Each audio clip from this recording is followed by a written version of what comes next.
Namo tassa bhagavato arahato samma sambuddhassa.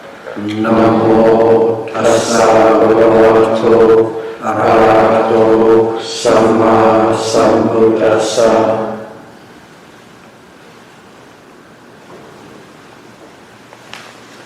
Retreat series, Dhamma talk number 12.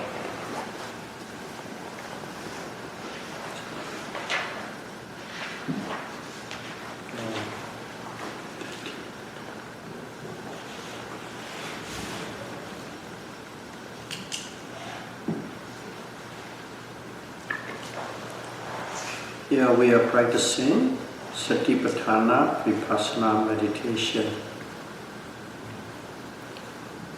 At least immediately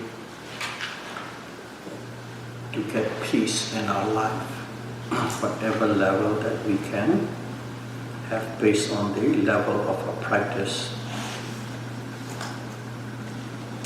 As you are practicing this meditation, always we gather and listen to the Buddha's Dhamma.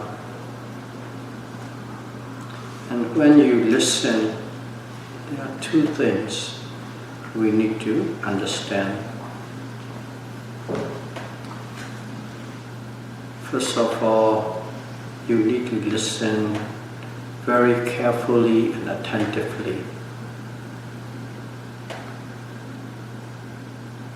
And secondly, you listen in such a way it goes from your ear to your heart.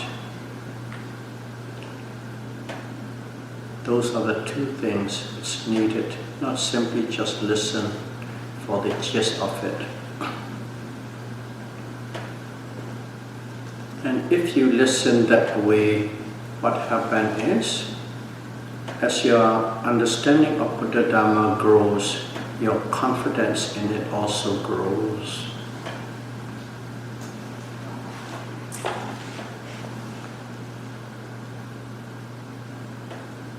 So when you listen this Buddha Dhamma, it's always related about how to practice correctly, and then what kind of things are required as you go along at a certain stage, at a certain condition. These are all a part of the talks. And each talk, a certain aspect of the Buddha's instructions are contained. And in here we are listening. The purpose of this listening is to grow our confidence and to learn more information or facts about the Dhamma, especially on a practical level. All the practitioners, we are called the yogis.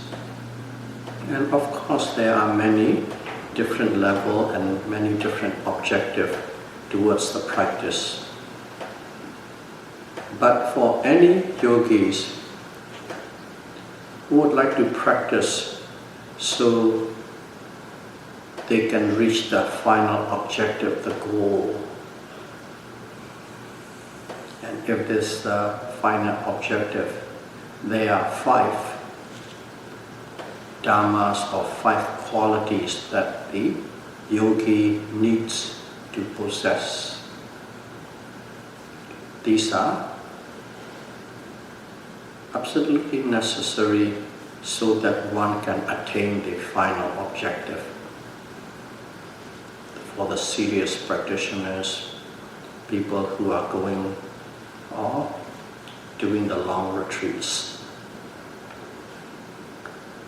And what are these 5? These 5 qualities that is required for a yogi to possess. The first one, of course, we always know what is the starting point of everything. The starting point of everything is saddha, faith and confidence. that is totally required. Not only this, for anything, whatever you are going to do, if you don't have a confidence in whatever you are going to do or approach or deliver, nothing would really run well. It is the beginning of the success for everything that you do. So in here too, saddha, faith or confidence, is necessary. And secondly, the Buddha said health. Health is necessary. In other words, you must be healthy. Healthy so that you can practice the Dhamma with great zeal. And in here, what does it mean by you must be healthy? We all have some degree of illness or disease. Especially nowadays, the more science advanced, or maybe the environment has changed, the number of diseases increase and increase and increase, new diseases arises. So in here, doesn't mean that you must be totally free of any kind of disease or illness, because it is the nature of humans. We are born with a certain disease, and we have a certain disease, and we experience a certain disease. Some diseases are in your body all the time. It is that your immune system is so strong, it keeps you under wrap. But as soon as your immune system go up, they arises. So that is the health aspect of it. And the third one is sincerity. A yogi who is going to succeed to the stage of enlightenment, that quality must and have it. This is absolute. Sincerity, honesty, frankness. And the third, that is the third. And the fourth one is, we all know too well, one quality that nobody can do without for anything, any project, anything that what achievable, especially in this practice, viriya, energy and effort. And the fifth one is pinya, insight or wisdom. So those are the five. These are the five qualities or five constituents or parts that a yogi must possess if one wants to succeed in the practice to the final objective. So the first one, saddha, we have heard many a times. We have taught since from our beginner class, we approach this saddha. Saddha translated as verifiable faith or confidence. Some people just, mostly you will see only faith, confidence. But I like to add an extra word, verifiable faith and confidence. So in here, first and foremost is, what do you have faith in? You must have faith in the Buddha. That is number one. And in here, for people who are born as a Buddhist, born and raised in a Buddhist world, Buddhist country, they don't have much problem of believing or having faith in the Buddha. But in the West, who are not grow up in this Buddhist world, sometimes there's a difficulty. Some people do, some people don't, but because it is more on a personal basis, a person. Buddha a person, and actually he was a person. He was or not is a god. He's a human being like us, but he had practiced like eons and eons of lives so that he could become a Buddha. That much effort he put. His first life, when he wished to become a Buddha, when he decided that one day he would like to become a Buddha, at that moment he could have attained Nibbana, the end of all physical and mental suffering, in a few seconds, if he had listened to the Buddha Dhamma. At that time the Buddha's name was Buddha Sikhi. If he listened it simply, he would have attained Nibbana. But he decided, no. He looked at that Buddha Sikhi and he was so overwhelmed with what that Buddha has done for the human race, including every beings, whatever there is in touch with that. So he wanted to become, and he decided, say to that Buddha, I would like to become a Buddha one day, just like you, and helped many people, many living beings.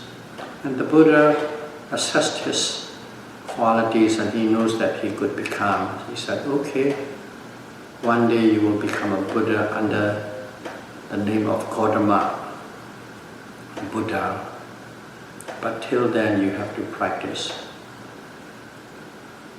That was based on the confidence in the Buddha. Based on that confidence, his chanda, desire is so strong. Desire is so strong. He even gave up his own enlightenment and liberation, which he could have had instantly if he simply listened, by simply listening to the Dhamma talk of that Buddha.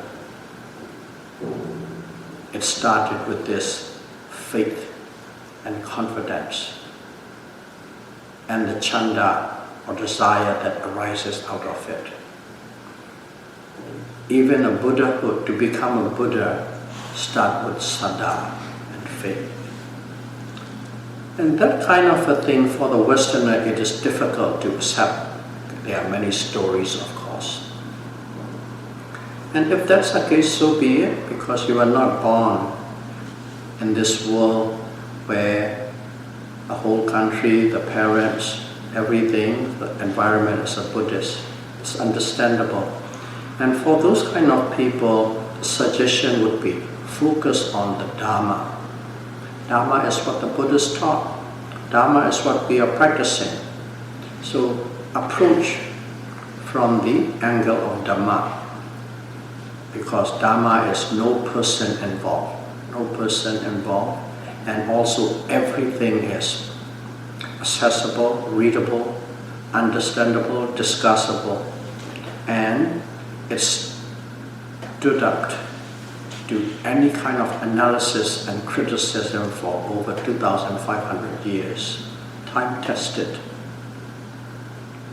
So direct your faith or saddha towards the Dhamma and look into the Dhamma. Approach through Dhamma for this practice, because it is totally, absolutely necessary. This faith and confidence is, if you are approaching this particular project or any other project. That is the beginning of the success, step one of the success. So in here, confidence into the Buddha or confidence into the Dhamma, whichever one you like, and also confidence in the Sangha. Sangha is the persons who practice Buddha Dhamma,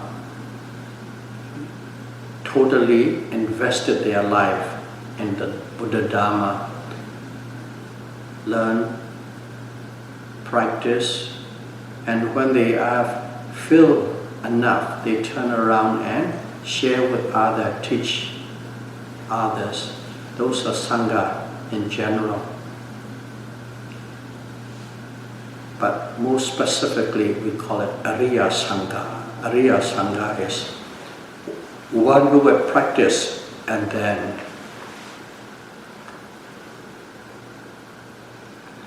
attained the noble status, Ariya Sangha. They have gone beyond the Putujana or ordinary worldlings and past the threshold and go into the noble domain, Ariya domain. For those people, you have a faith and confidence in it.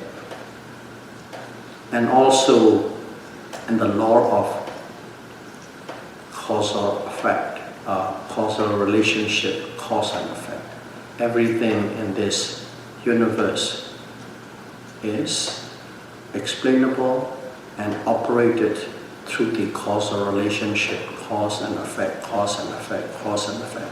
Nothing is beyond that cause and effect. Nothing is outside that cause and effect.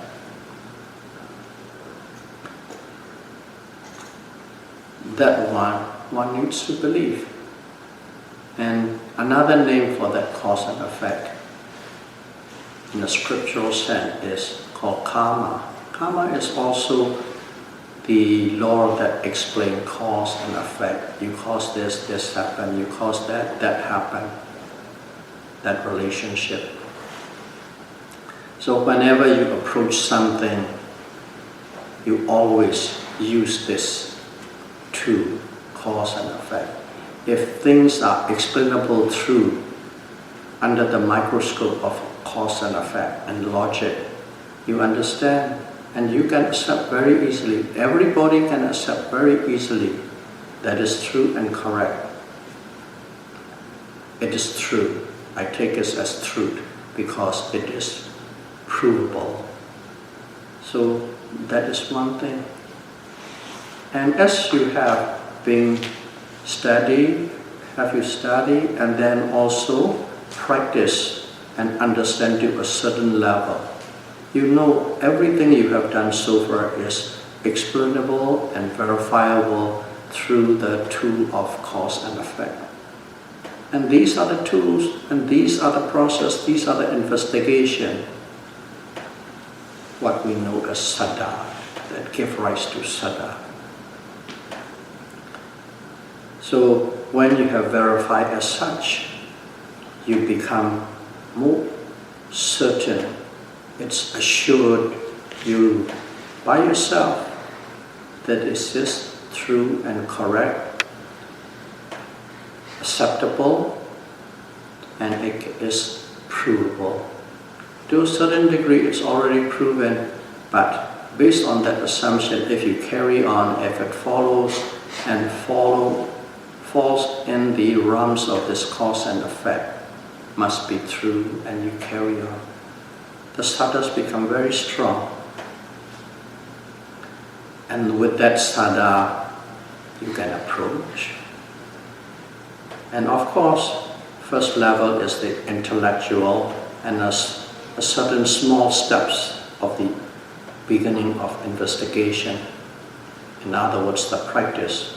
And as you practice, things unfold through your own experience. And then what happens is you begin to understand what the scripture says, the points in the scripture says, through your personal experience in the practice. And then Saddha arose again. So that is Saddha. The Saddha is not static. If you practice, it keeps growing, it keeps increasing, it keeps growing and increasing. And people with Saddha become unshakable. Even only at this first step level, if you possess this quality, Saddha, you become unshakable in the cause that you are searching or practicing or following. That is one of the quality a yogi must have. And secondly, we already touched to a certain degree the health. We know that we all have illness and diseases, things like that. But that doesn't mean that from the Buddhist point of view you are unhealthy or not healthy enough not to practice. And then what? The answer is, if one is, every day we have to take food and water. Of course, air is given, air we breathe all the time. Next to the air, food and water for nutrition, for sustenance, to sustain this body going alive. And that is a very important matter because that sustains your existence, provide nutrition. In other words, it's called life, jiva, which is the physical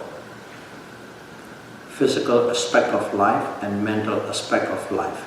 This physical aspect of life needs nutrition. So we eat. When we eat, what is the next step? The body has to digest. And the body knows what to do, what to keep, what to provide into the bodily system of nutrition and what to discuss, waste is discarded. That is the digestion process.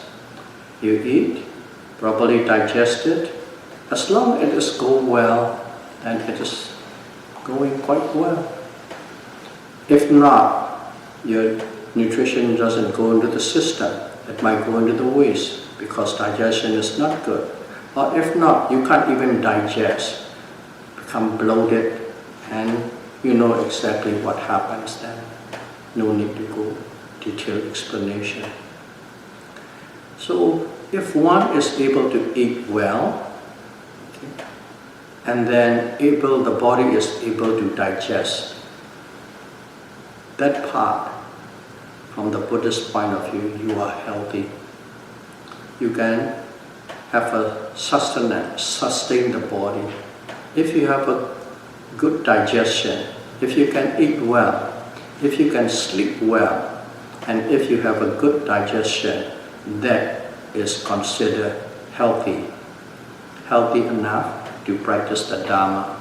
You may have blood pressure, you might have a high cholesterol, you may have anything, diabetes or this or that. But as long as you can eat well, you can sleep well, and you can digest well, it is considered healthy. So that is what it means by health. And that is also absolutely necessary. If you don't have that health well, you won't be able to practice. And in here too, if you look at it, some people have, especially in the East, misnomer. Or when you're young, or even the tradition belief, you're young, you go after education. After that, in the mid part, you go after your wealth, family, things like that. And when you get old, retired, that is the time you settle down and you practice Dhamma. That is the way some of the traditions, some of the culture believe. Not only believe, that is the way people live. But just look at the digestion and see how it goes. When you are young, that is where you have the best sleep and the best eating system and best digestive system. The older and older you get, that become more and more deficient. And also many things creeps in, all sort of things. That is when you start finding your arteries are clogged up. It takes about 60, 70 years to clog up. That's the time your diabetes go up, your blood pressure go up, and so on and so on. So that concept, we should abandon it. It is not only when you're old you start practicing this. Start when you're young. Start whenever you have the opportunity. So that concept, misnomer of wait till you are finished all your life work, looking after yourself, your family, your children, then I do. That is too late already. Your energy start to wane. After 50, start to wane. Not very noticeable. After 60, very noticeable. 70, no need to talk about it anymore. Of course, always there's an exception to the rule, but in general, that's the pattern. And also, your mental faculty, your memory system, starting to fail. So, I'd like to add one thing. Don't wait. Don't wait. As soon as you see the opportunity, that's when you start, regardless how young. Okay? And even when you're young, you have the opportunity. If you have a chance, push as much as you can. Oh no, I'm busy with this, I'm busy with that. Oh, I'm starting to accumulate information, starting to get a little bit of stamina in the meditation. Don't do it that way. Whenever you have opportunity, push. That is the little side story I like to relate it into this health system. Don't wait. And the third one is sincerity. Sincerity is extremely important in this practice. One must be sincere. And we are talking about yogis who are practicing. Okay, you are already practicing. Those are the yogis. Especially the Satipatthana Vipassana. In there, as you know, there is a constant relationship between the teacher and the student on a daily basis. Especially at the beginning, you report and teachers listen and correct. Basically, correcting what you do wrong and then inserting a few things what you do right. That's about it. It's not a psychological analysis. It is about reporting exactly what happened and then adding up what need to be done, correcting what need to be corrected. That's it. So in there, you find we have all sort of personality among the practitioners. Some have ego, some are humble, some are a little bit sharp and bright, and they are quite quick with mind. And all personalities, some are simple, honest and straightforward. Some are very humble. But regardless, there's always the environmental pressure, because you're practicing and practicing. Of course, when you practice it, you practice under a teacher who you have confidence. So as you are practicing under a teacher who you have confidence, you don't want your teacher to think that you are not doing well or working well or smart enough. That kind of a thing. In other words, ego and pride. In a different way, it's presenting your ego. So what happened was some people are well-read, some people heard many other people talking about it. Among the yogis, they discuss about 50, 100 yogis practicing. There's always discussion going on. Little clique, little group that you have. And you are supposed to be reporting what you are doing. In other words, what you are doing is whether you are doing it correctly, that is manifested or shown by what you are experiencing. And these kind of reports, some exaggerate a little, some exaggerate a lot. Okay. Some even say whatever they perceive that the teacher might like to hear. Those are the things. Basically, you can call it a little white lies. Oh, nothing, I don't hurt anybody. At the same time, you don't want to be looked down upon by the teacher. But the teachers are not there to look down. The teacher is there simply to help you, to correct you wherever that little things are going wrong. And they are so happy whenever someone is progressing, someone is trying really hard. But the perception is different.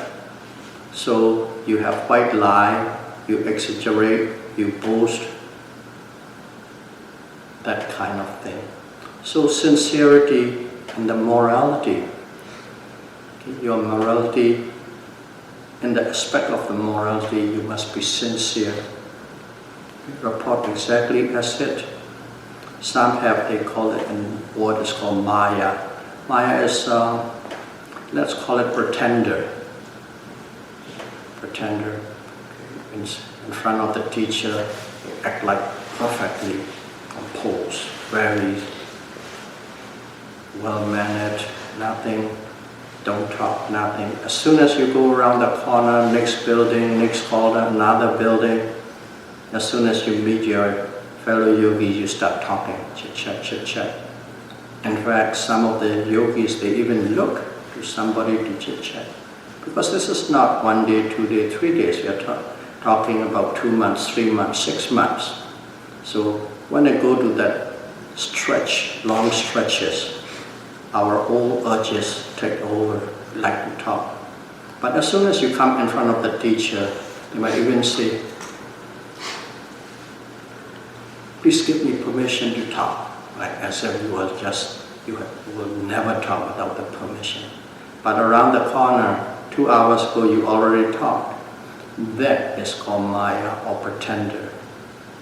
This is just a little example to see what it means by sincerity. These little things, it seems like so small, not effective. But when you are training the mind, when you are practicing, the objective is the most valuable thing in humans, to be totally liberated from physical suffering and mental suffering. That is priceless. You cannot buy with any amount of gold or money or whatever. That is the one. And for that, you need that total sincerity and morality. And also in terms of virtues, you must be total sincere of a virtue, of your virtues. Okay? Let's simplify it so that we can understand. You're practicing, and of course you have experienced and understood what is mind, discriminative awareness of mind and matter, the causal relationship between mind and matter. You have experienced it. But you want to let the teacher knows, or even other yogis, fellow yogis know, oh, I have experienced this rising and falling, and such and such and such and such. You retold the story what you have heard from somebody or where you have read from somewhere. In other words, you are virtuous, you are filled with these kind of qualities. Or some people even, oh, I'm Sotapanna, which is the first noble person, the first stream winner. That kind of thing. They say, I am. Some people actually say out loud, I am. And some people, they don't say, they act like, they pretend to be, I'm Sotapanna. In other words, virtues. Virtues that you don't have, you try to flaunt around. That is insincerity. In morality, in virtues, and also many other things, of course. We can go on and on. And in those aspects, when you are practicing, you have to be dead honest and sincere, exactly as it is. You practice, what do you know? All that you really know is rising, falling, rising, falling, rising, sitting, falling. If that's the case, you just say only that. One day there, a week later, that's all you know, just say that. A month later, you know that, just simply say that. You haven't experienced anything, just simply say it. But after about a month, you can't report anything new. Automatically the pressure comes down on you by yourself. It's not the teacher who is pushing. It is you automatically having that pressure. And even the honest, normally honest, sincere yogis, after about a month, if you have no progress, automatically the condition force you to do these insincere things. I'm talking especially for people who are going into long retreats and who are doing long retreats. And as soon as you do that, automatically you break them, one of the most important foundation of the practice, sila, morality. It is not that you have to lie so very, fall down and die or this or that, or get lots of money, lose lots, nothing. In here is so settled, you are walking on the mind, you are walking for the purity of the mind. So sincerity is extremely important for a yogi who want to really excel and attain the final objective. That's number 3. First, Saddha, second is health, and third is sincerity.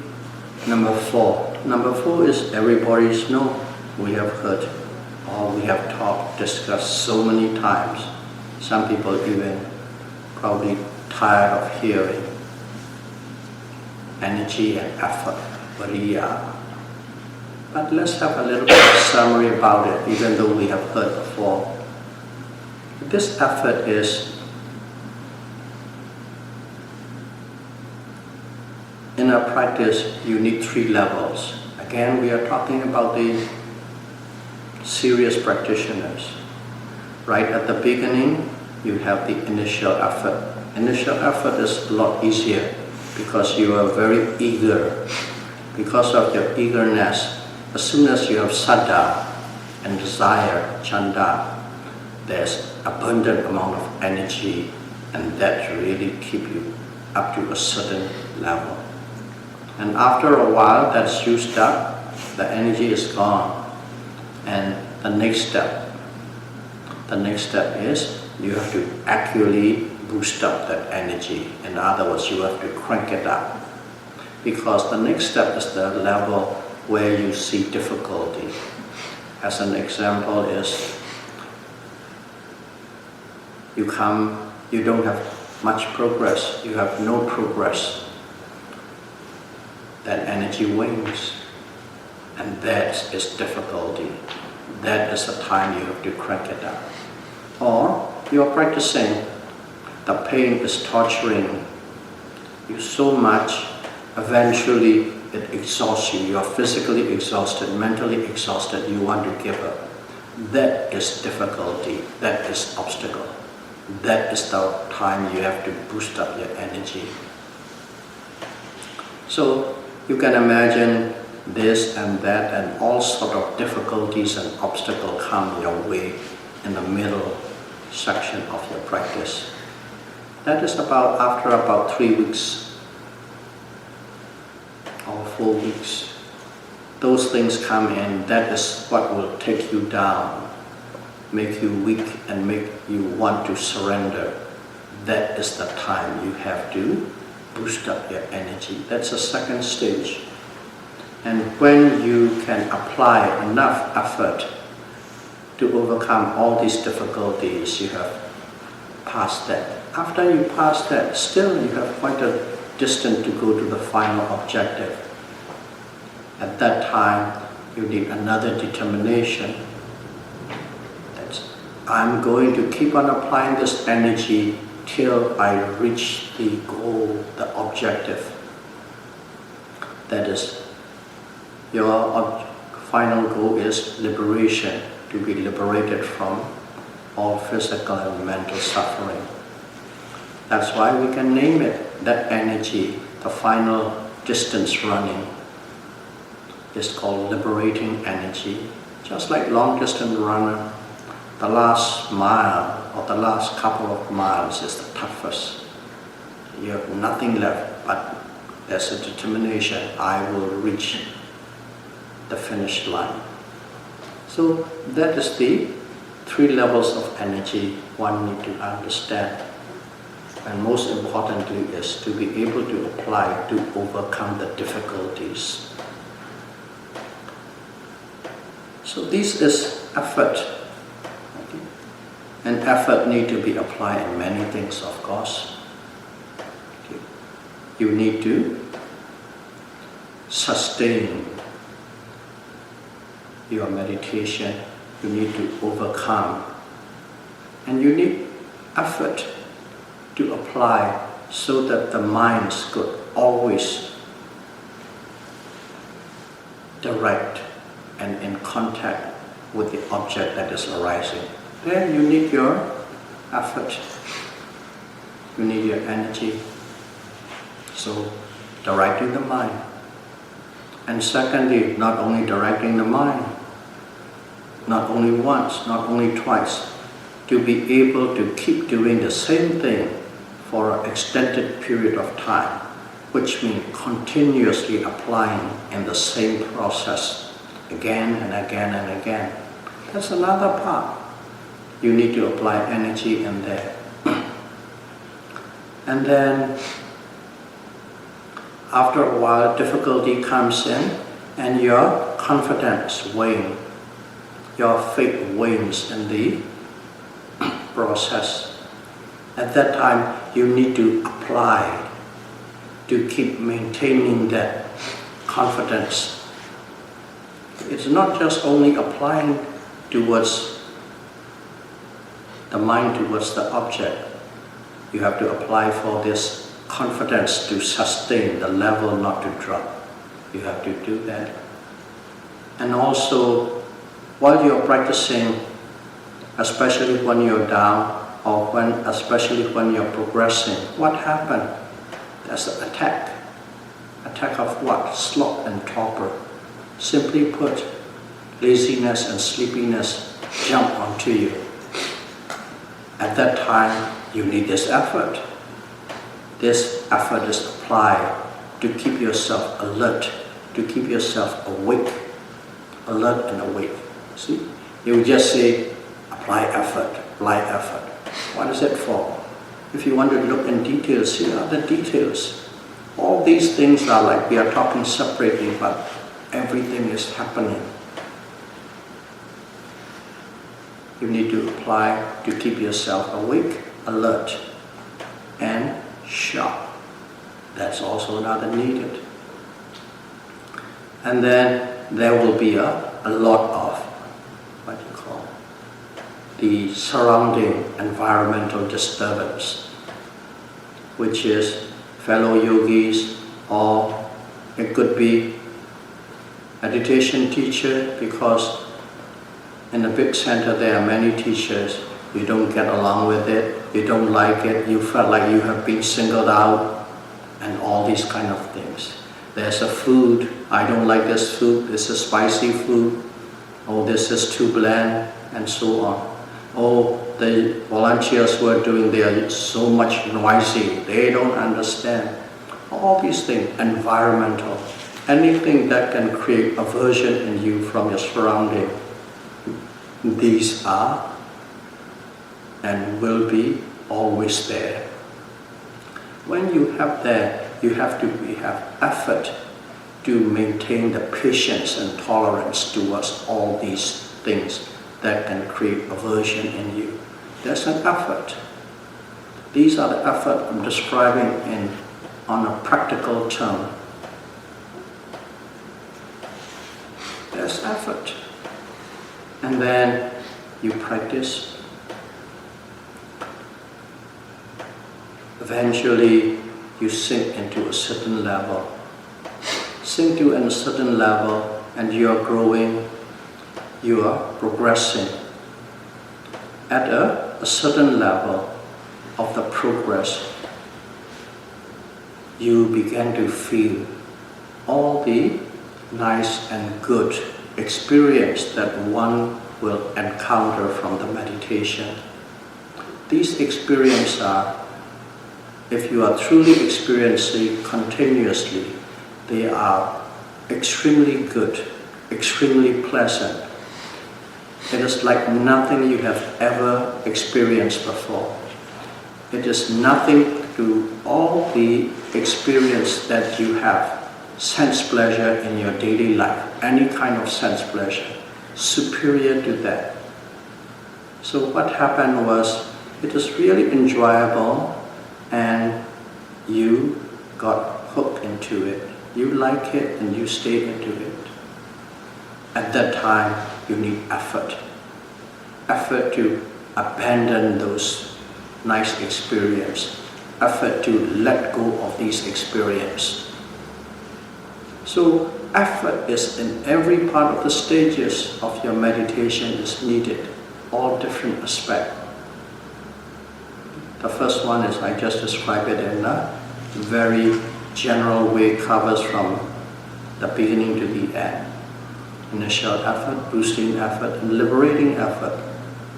And in these three levels, all these little things are involved. One must be acutely aware. Sometimes you work the effort with patience. Sometimes you work the effort with tolerance. Sometimes you work the effort with confidence, or to maintain the confidence, that kind of thing. So that is effort. Number 4 quality that a yogi needs. And the fifth one is pinya. Pinya is called insight or wisdom.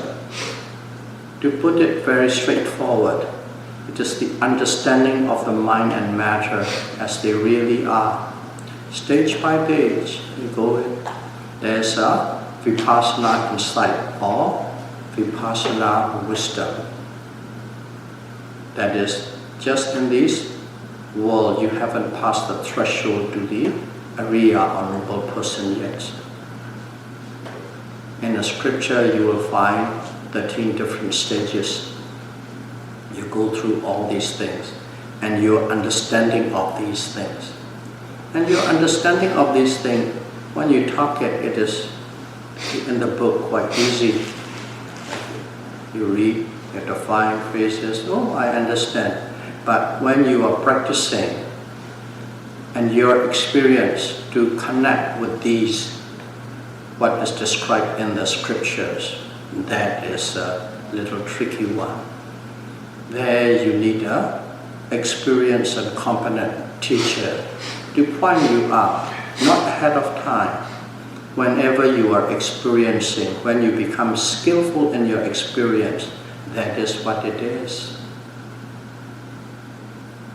That is where, again, the relationship between the teacher and the student, or in other words, the faith or confidence the students have in the teacher, saddha come into play again. These are the qualities the yogi needs. So that 13 stages. And if you even go over the 13 stages, there's still more insight. At that time they don't call it insight anymore. They call it pinya. Mega jnana. Jnana is also wisdom. Pinya is also wisdom. Insight is also wisdom. Pinya, jnana. So that is the wisdom of the path. And there are 4 different levels of paths. These are pinya. But we won't discuss those in detail because it is better to discuss and talk about it when you are there. Otherwise, it gives you for the room just simply to imagine and live in the land. Because of that, you might even think or dream that you are there. Because the mind wants to be there. That is pinya. So those are the 5 things that a yogi who wants to be successful in his practice must have. The 5 qualities. Saddha, or faith and confidence, health, sincerity, effort, and wisdom. Those are the 5 qualities. It is specifically written there. So in here, we stress again about the effort. How to, what support this effort? What create this effort? What are conducive to effort? First and foremost is you must have the right practice, the correct practice. If you don't have the correct practice, you might be putting a lot of effort. If you don't do the correct practice properly as instructed, you might be doing enormous amount of effort, but it is not the productive effort. To put an example, in one of the scripture is written here, at night there was a person, he has to cross the river. He was running away or whatever for a certain reason and can't see anything, there's no moonlight. So he goes there by the river, jump into the boat, and there's a paddle. He was so happy, he just rowing and rowing and paddling and paddling and paddling. When the lights come in, he found that he's still on this side of the river, at the right by the dock where the canoe is. Why? Because he hasn't untied the rope to the dock.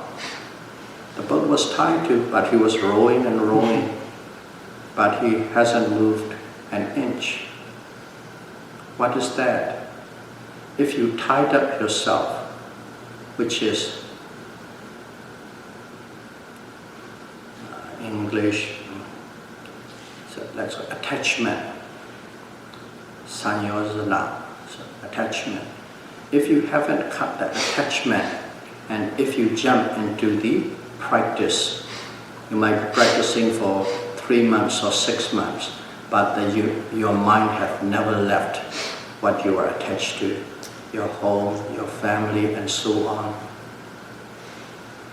You will not go an inch farther. That's one thing you need to know about effort.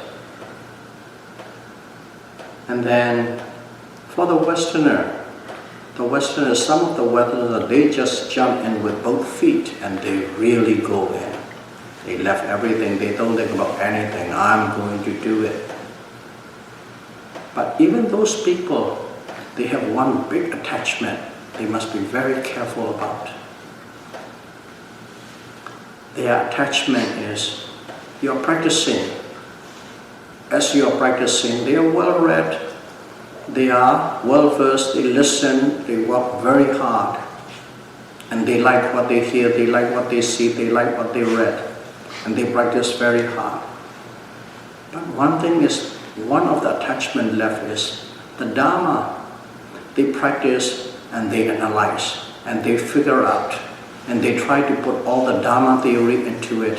Oh, it is this, what I am practicing this is the Dhamma, this is where it be.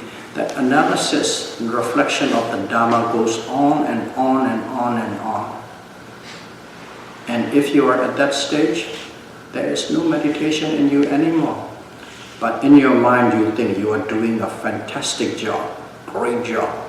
Just like rowing the boat, which is tied to the dock. You might be rowing 10 hours, you won't move an inch.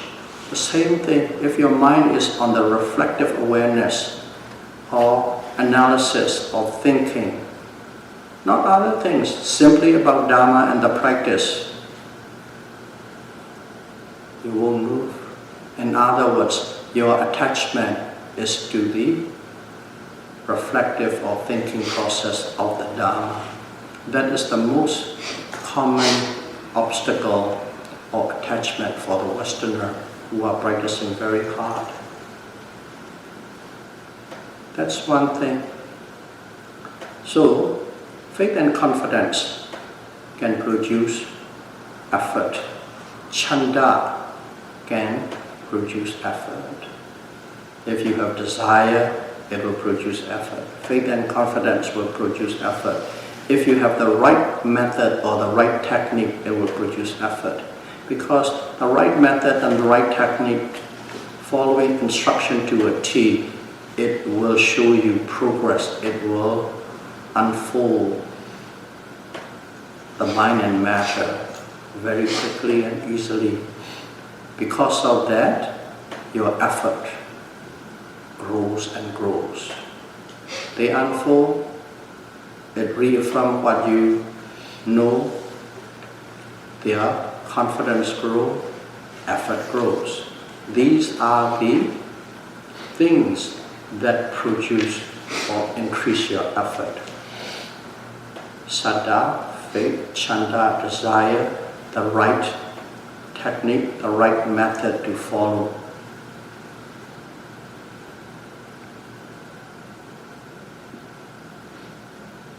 Effort is everywhere, as we all know. And these are the things that we need to know. And if you are really practicing hard with the objective of releasing the objective or the final goal, you must possess. These are the jewels or the property of a serious yogi. Saddha, or faith and confidence, health, sincerity, effort, and wisdom. So may all of you be able to practice Satipatthana Vipassana meditation seriously, and may you all possess these 5 qualities to attain the objective Nibbana as soon as possible. Sadhu, sadhu, sadhu. Buddham pujaami. Dhammam pujaami.